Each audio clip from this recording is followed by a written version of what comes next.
en ingresos. Ok, estañamos así y estañamos aquí. Ok, seguimos explicando porque quiero que aprendan bien.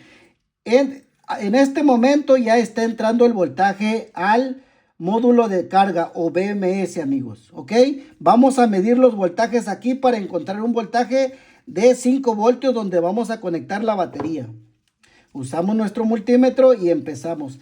El módulo BMS dice aquí B más y de este lado dice B menos. Entonces voy a medir aquí y voy a medir aquí. Y como vemos en nuestro multímetro, amigos, tenemos los 4.65 voltios.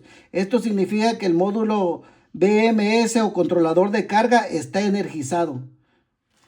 Ahora sí, ¿dónde voy a conectar mis cables? Obviamente aquí, amigos. Voy a utilizar cable negro y lo voy a poner aquí. Voy a darle vuelta. Estoy trabajando conectado, amigos,